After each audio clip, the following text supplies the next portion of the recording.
Let me introduce our guest speaker, Ms Ndey Isatou Njie, and I'll tell you who she is.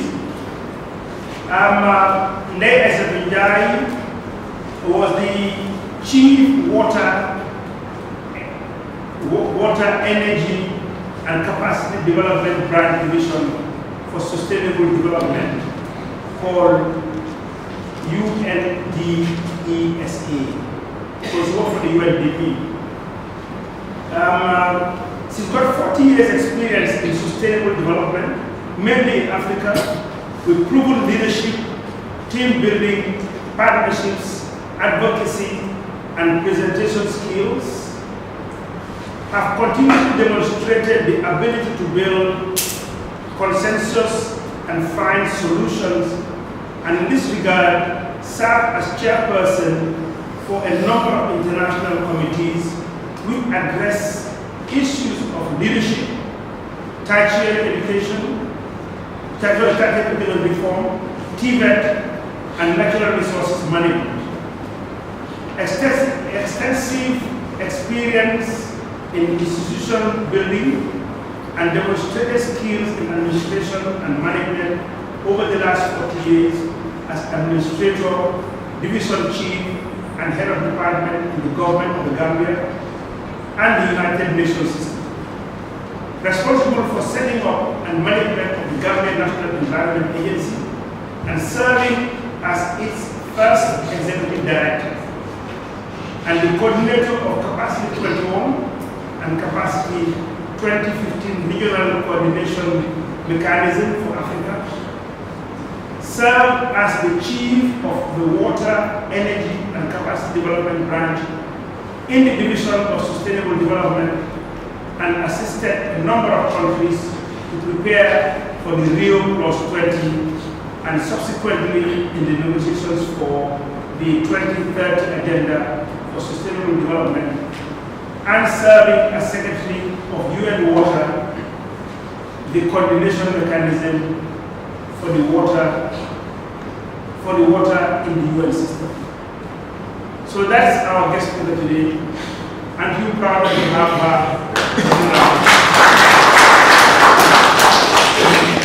So without what I do, Madam Njie, I will allow you now to come and tell them all about accountability. I've been very excited to listen to what you have to present. So ladies and gentlemen, Madam Ndey Isatou Njie. Thank you very much. Thank you for that introduction. Merci beaucoup. Thank you also for having me to talk on this issue. Thank you guys for being here. And I will start by introducing him too, as my little brother, as I always call him. And he has always had a passion for entrepreneurship from the world. And one way this was exhibited in those days when we used to drink mineral, we call it mineral, not Fanta Coke, or we used to collect bottles, because those bottles, you have to take them back, like you take back the Coke and Fanta bottles. These days, you drink, you take back the mineral bottle, and he was an entrepreneur at that age, maybe 4 or 5, with a vision, trying to make sure that he will gather enough bottles to one day, is it you were going to go to England? Can you imagine at that age he was already showing these entrepreneurial skills? And it is that passion, I guess, which has driven him forever, and here we are today celebrating Mustafa Njie, my brother. You inspired me by there's lots of stories, and I'm sure we will tell a lot, but I'll get on the accountability. And as much as possible, I would like us to have it to be interactive. I don't really want to deliver a lecture, I'd like us to have a conversation. And you can come in as you see fit, ask questions, give me your opinions, etc. And let's see how it goes. But fundamentally, what is accountability about? It is really taking responsibility And I think it's an opportune time to discuss accountability in this country. And we will discuss it in its different aspects. But it is about commitment, it's about taking responsibility and answering for one's actions.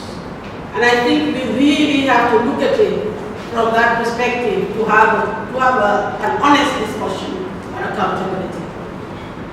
Having said that, I think, it is clear that accountability exists in every sphere of our life.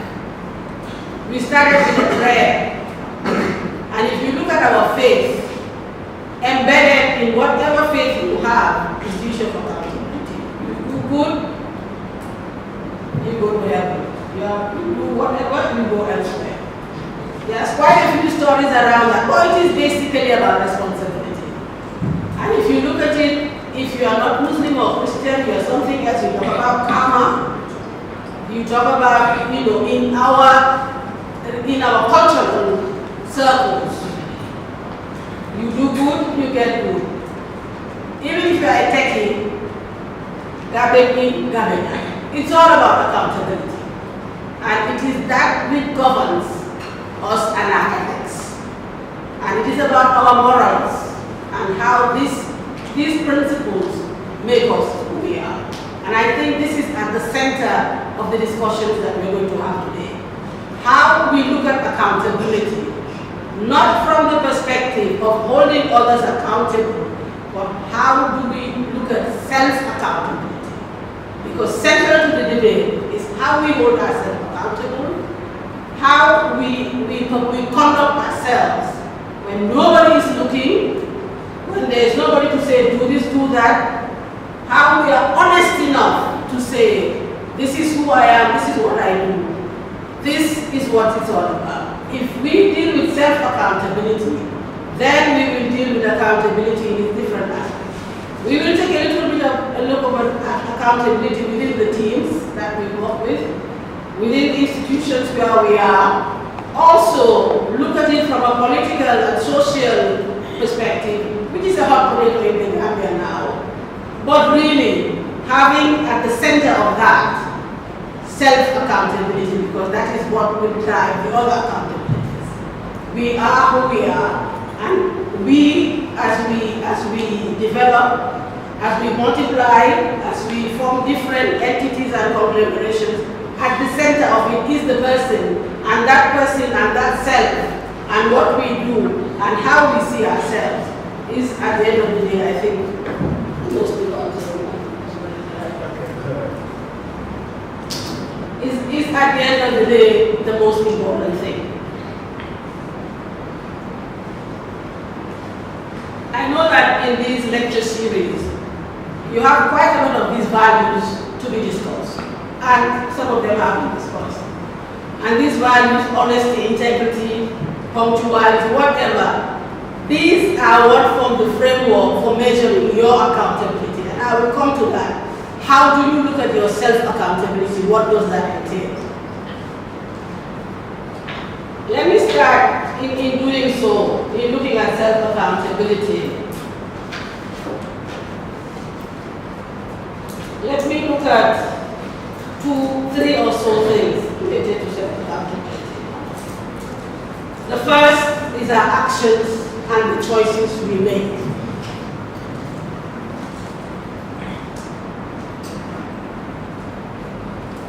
In terms of our actions, how do we behave?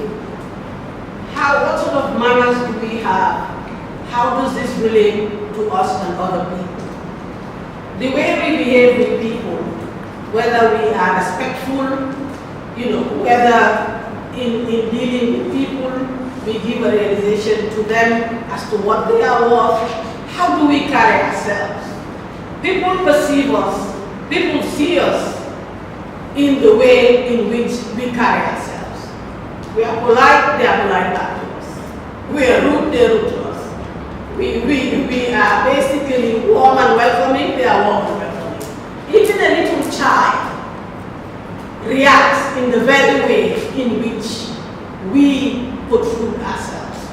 So basically, if you want a way of measuring your accountability for your actions, There's quite a few other ways. I'm going to touch here and there on just some of these things, and you can, look at it overall from your perspective when you're through. But it's how you behave. How you behave, how you relate to others. Number one, key in how you will also be treated. What you give is what you get. There's no shortcuts to it. The second thing is just about attitude. What is your attitude? And Taf mentioned the whole issue of entitlement. And I think, it is something we discuss. And we can talk about it too if you want before we proceed. Because I think it is a great issue in this country now. The whole issue of entitlement of what it is you're going to get from this, what you are worth, what you should be giving, as opposed to what can I give. It's not just a question of what am I entitled to. What do I have in me that I can give that can make things better? And there are so many, maybe some of you can give examples of what it is you think you can give that can make if it's your home, if it's your university, if it is the team you work with, as opposed to being entitled and always expecting to be given things. How do you see the issue of you giving as opposed to you asking? What are the things that you think you can give? Because accountability is also intergenerational. There is the accountability. You look up to people that are older than you, and you see how they're going, you learn from them, you can account. But there are younger people right now looking at you guys, and some of them are at a very formative age, and they look at you, and they learn from you, and this is what is going to shape them. As I said, we need family, we need work, we need school, whatever. Would you like to talk about what it is you think you can give as opposed to what it is you get all the time? Can we have one or two examples? Or would you like for us to continue and then have a debate after? Let's continue and then later have conversation. You don't want to come in at all? Please, it would be nice to get a little bit of conversation. I would come in the citizen, being a citizen. As Gambians, we always wait for the government to solve our problems, or government but as citizens, we should take responsibility to solve certain problems. Is it cleaning our street? Is it seeing someone doing something that is not good and talking to them like younger people? So it's all this citizenship relationship between citizenship and that's excellent. Okay, now she was talking about civic engagement, basically a responsibility. And that is the second part of you have your actions and your choices, but you also have your responsibilities. And she talked about responsibility from the point of view of civic engagement. Let me ask you, one of the things that is in this country also a play, punctuality. Where do you go to that things start on time? How many times do you go to a place that you have to wait for 30 minutes, irrespective of who is coming, 1 hour before people start coming in? Punctuality is a respect for self. You have a commitment to be there at a certain time. You have a commitment with a group of people that will be there at a certain time. And it's not that we can be punctual. We can't be. Because we are punctual when it matters. If you have a visa appointment, do you miss the visa appointment? You are always on time. But like for this meeting, kudos to you. Everybody is on time. I don't know why you are all on time, but it hardly ever happens. In this country,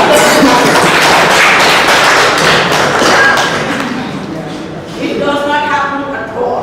And it is I think it's very bad, really. It is condescending to be told this is Gambian time. You should not agree. You should not ever agree. Time is universal. There's nothing like Gambian time or African time or that time. This is the time. This is what we're doing. This is how we do it. Look at that. If we go to Europe or we go to America, we are are punctual. We are always there on time. Why is it that we are not doing it in our own country, which we are supposed to be developing, which we are supposed to be taking forward? If we don't respect ourselves, who will respect us? And fundamentally, it is about committing in a way in which we come out and we show that we respect ourselves so that others will respect us. She talked about the issue of cleanliness as a responsibility. How many of you, and it would be good to get a feel, how many of you have been inside a car or a van or anything? You finish something you are doing, you just throw out of the window. Or how many of you have not done it? Maybe you don't want to. Maybe you don't want to name a jail. How many of you have not done it? But this is, the issue of cleanliness and the issue of taking that civic responsibility is an important part of our faith. It is a part of our health. It is a part of what keeps us going. But we take our garbage and we put it in our neighbor's front door just to keep our house clean. And yet we Gambians, we say we are from the extended family. We care for each other. But yes, we will make sure that our house is clean, maybe, but we will dirty up our neighbor's house. What sort of behavior is that? What does that tell you about us? And these are just small fundamental things, but these small fundamental things are what define us. It's not anything big, but it is these small things that you do that really define who you are and what you will do when nobody is looking, how honest you are to yourself, and how you have a certain set of values and ethics guiding you. Serekunda market, the mayor is trying to clean it, and we can understand that there are problems. But anybody you tell, anybody finishes something, you throw it away and continue. There is no effort also to take responsibility, to move from the entitlement that KMC is supposed to do this. We just put it there and then we complain. The mindset of complaining and the mindset of taking action and the mindset of making it personal to yourself and doing it irrespective of what everybody else is doing is something we need. And it is not about clapping. And I'm not asking you not to clap, because I noticed that you go to a lot of meetings in the Gambia now. And I don't think there is a listening process as such and a digesting process. It's not that. And then you go and you do the same thing over and over again. I think it's time to reflect on these issues. I mean, when I was in the Environment Agency, one of the things that I would do is anywhere I go, I keep my garbage and I bring it home. And the kids used to laugh, but they grew up with that. And they don't do it, which is why I said it's all intergenerational. If you do it, the kids around you will notice that, and that is what they will do. You are looking at this generation for inspiration. You are already in a leadership role. Those below you will look at you. Begin to inculcate that right now so that we have a continuum within this country of leaders that think and do things in a certain way. And don't look the other way, look inside. The other thing I also wanted to talk about is really, I'll talk about it very quickly in terms of responsibilities, is you spend what you earn, financial and physical, financial responsibility, let me not get into physical. But financial responsibility basically is also an issue that we seem to have. And it is all part of the values and ethics. And we may think, yes, I don't have enough, I need to do X, Y, Z, but that discipline, he talked about the 5 rules. And just having 5 rules and being happy with it. Yes, we want to do all kinds of things, but there is a need for discipline. And nothing happens overnight. Everybody starts from somewhere. You all talk about the crime. I remember when I was already a professional officer in the Department of Water Resources, my salary could not take me anywhere. And I remember my sister-in-law came in one day and said they were going to have a staff party. They wanted to book a report of Yasa.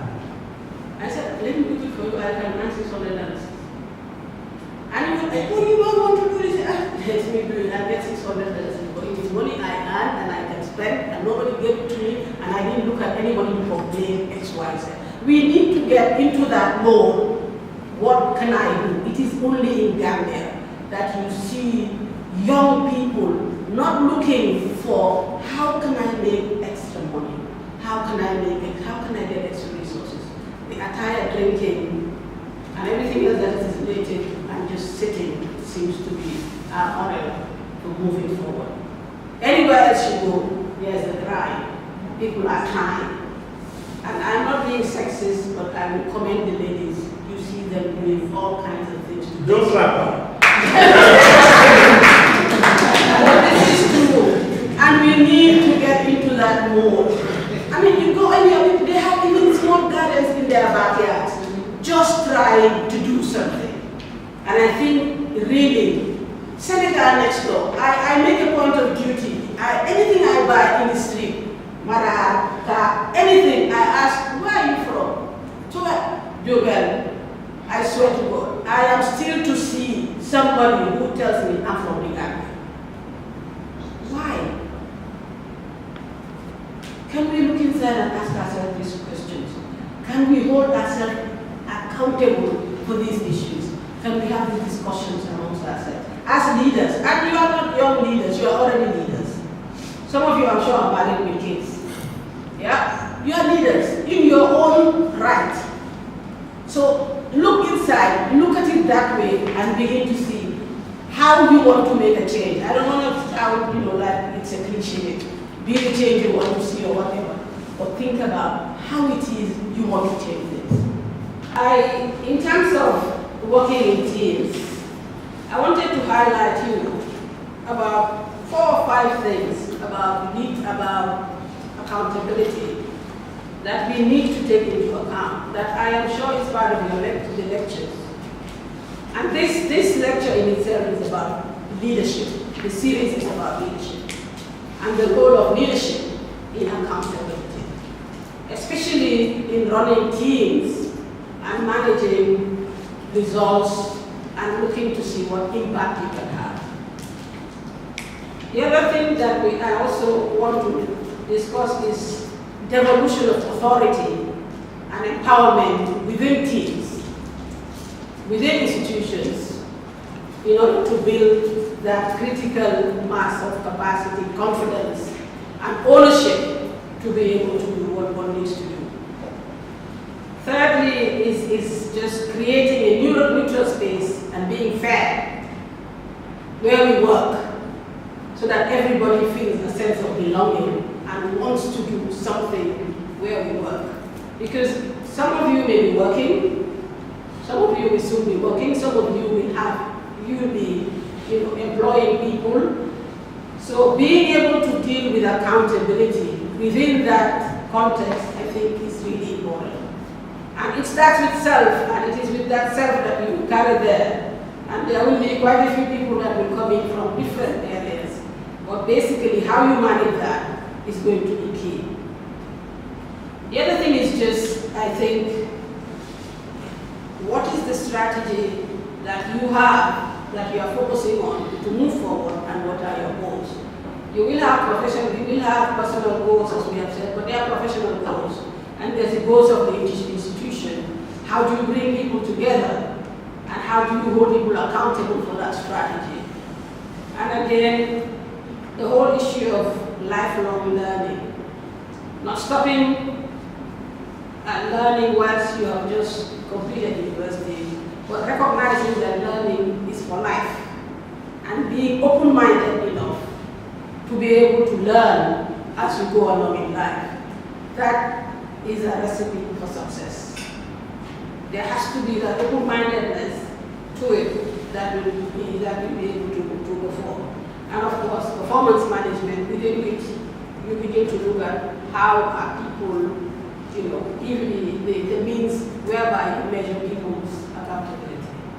I wanted actually, in doing this, to give you 2 examples in my own personal and in my own professional life of how I have encountered this issue and what it has done for me. And And maybe in so doing, in discussing that, we'll see what that may mean to you. I've listed a number of things, and I'll try to make it come to life in that discussion. Somebody talked about the environment, you talked about environmental impact assessment and etc. In setting up the NEA, when we were doing it, it was just myself and an assistant. So I came in at a time in 1992 was the Rio Conference. I don't know whether you people know about the Earth Summit, which was held in 1992, which is where all the environment decisions came from. And hence, you know, we had, after that, we had a donors conference. And subsequent to that, the NEA was established. And we put up the laws for the NEA, we put up, you know, everything else that we needed to do to set it up. At the time of Sadara, there was a council and everything. And there was a little momentum to that. There were a number of donors willing to give a lot of money. Environment was this thing. So in setting it up, I started with one person. Very quickly, the NEA came very quickly to about 30, moving up to 50 people. And at least 30 people in year one. Now, the institution was gaining a lot of momentum. I think it was also an institution that people looked up to for all kinds of things. And the results were being seen in the way the coastal zone was being managed, the coastal area.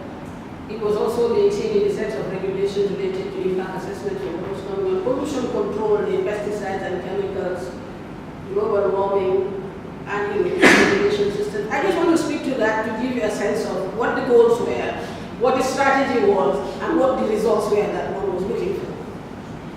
But in making that rapid move, it required a leadership that would give direction, not only within the NEA, but in coordinating quite a few different organizations, because that is what policy coordination is about.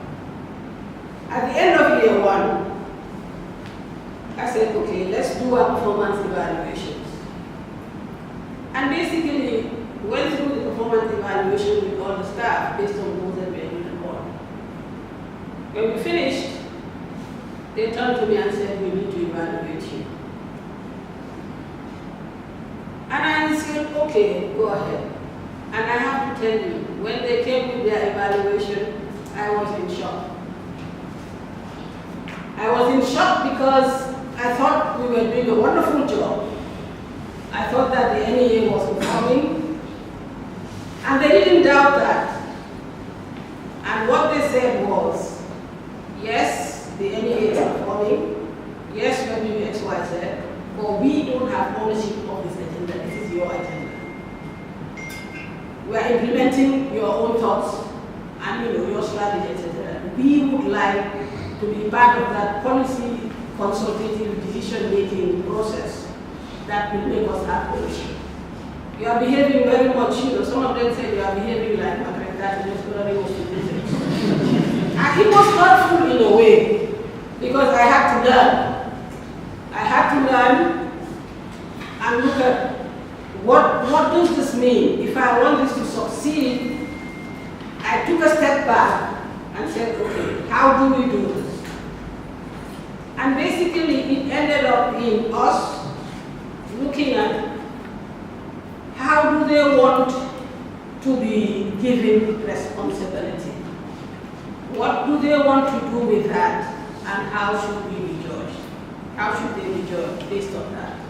And again, with me as the leader, what were my responsibilities in terms of devolving authority to them, in terms of also holding them responsible for what they were supposed to do. Everybody took a breath, and we decided to change things.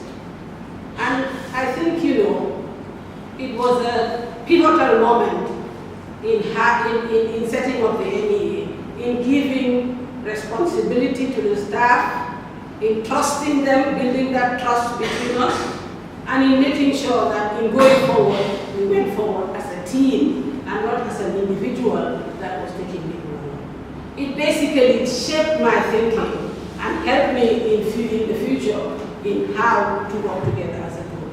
I think it is really important when you work with people to look at how you build trust, how you have ownership of the agenda with the people you are working with, how you also make sure that you have a means of holding them accountable, but give them the space to think, to be also part of the strategy and decision making so that they feel part of, they are part of that. So to me, you know, some of these principles are real, and you really have to, as a manager, as a leader, as whatever you do, take this into account when you work within a team. And I'm sure, you know, they're going to encounter this. I'll give you an example which was very different.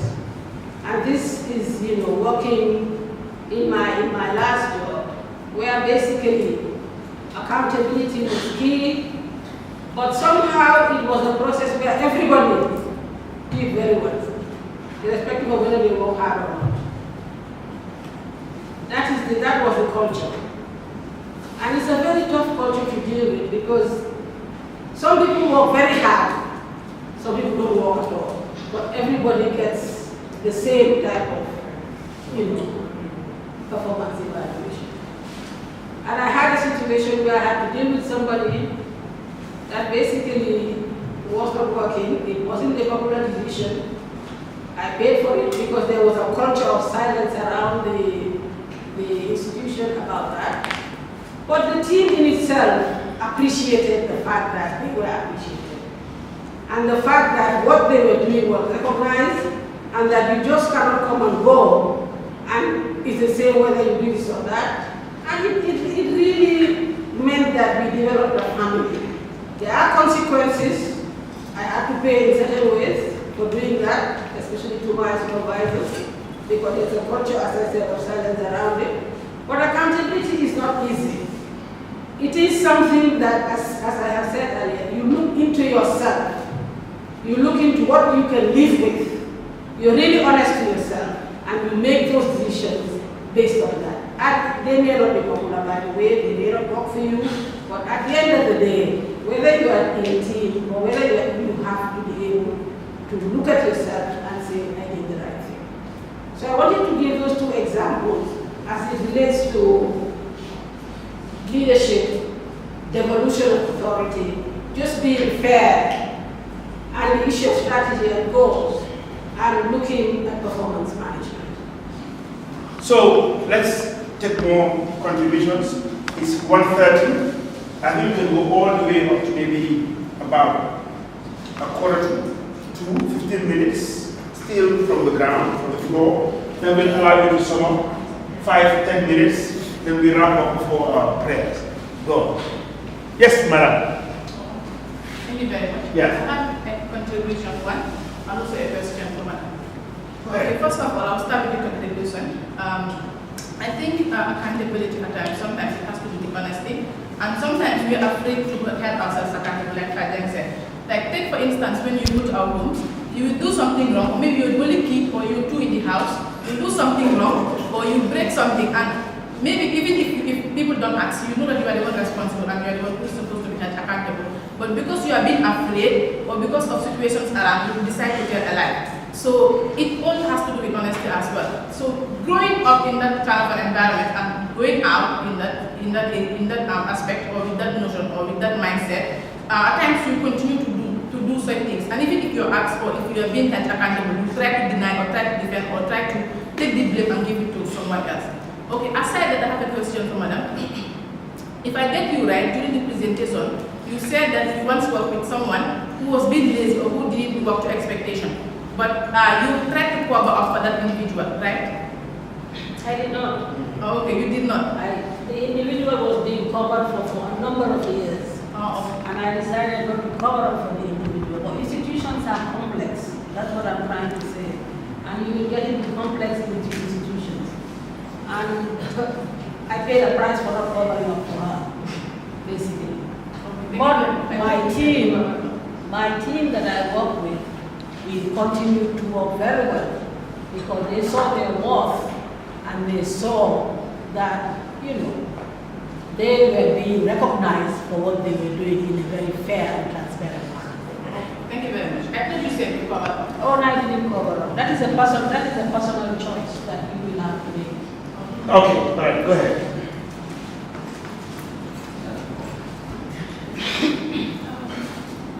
Thank you very much for that presentation. I would like to say more light on the issue of self-accountability. I believe it is very, very pertinent because when we talk about institutions in government, these are formed by individuals. So I believe if we can take responsibility and being transparent in the choices that we make, in the actions that we take, we are going to achieve that definition of accountability. It is going to be real. And also, it is important for us to know that our behaviors also play a role. Because when we talk about attitudes, it reflects in our behavior. Like the story that my colleague narrated here, the woman who listened and the man just picked up the litter and put it where it should be, that is supposed to be. He doesn't matter what half of his pick, that he's going to create tension.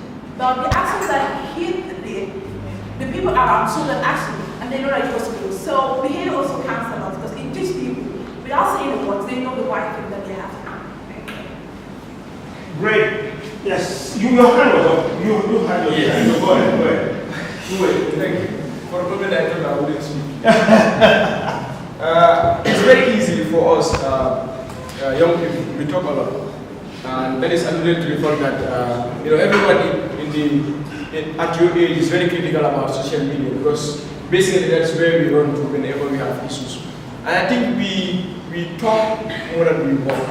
And I think the slogan that I'm trying to align myself, and I think a couple of people have started recognizing me with it, is walking the talk.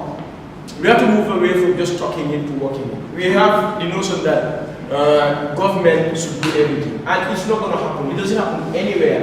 And reading through the books, there is nowhere where it's government that is developing a country slowly. It's not going to happen. Who is government? It's us. It's me, my father who is working there. It's ministries that are occupied by our brothers from the same community. So we don't expect government to do the magic for us. For example, at UTG level, we organize cleansing exercises. But how many people turn up? They don't turn up. We don't turn up. We've organized 2, I can remember. The young minister is here. Where is he? And students don't come. But when it's like the leader now who should do something and hasn't been done, then everyone from everywhere will start trying to hold them accountable. But now when it's us, let's go and take responsibility of our university to make sure it's clean, then everyone holds back. But you as a leader, you dare not to tell them, why did you come? So this all boils down to, I don't want to repeat what others have said, but it boils down to, keeping yourself accountable. And that's where it has to start. You have to walk the talk. It's not going to be the talk that is going to do the walk. Thank you. Yes, go ahead. Go ahead. You want to say something? So? Yes, I want to share something. You asked the question, how can we hold ourselves accountable? How many of us know about the Johari window here? The what? The Johari window. Johari window. I don't know about it. Yes. Yeah, so I will come to it. I will come to it and I will express it. But there are 3 ways that I believe that we can use in trying to account for ourselves and our deeds. And the first is to allow criticism. Now the most painful thing for many nowadays is to accept criticism or to allow others to talk about you. Immediately people start talking something bad about us, we feel bad. But it is a good source of analyzing yourself, knowing what are your weaknesses and what you need to do in order to be a better person. So first, I believe we need to allow others to talk about us. Whether they are positive or negative, we have to listen to all of it and then analyze, account for ourselves to move forward. So the second thing is you have to consult. And this consulting part is where I'm going to bring in Johari window.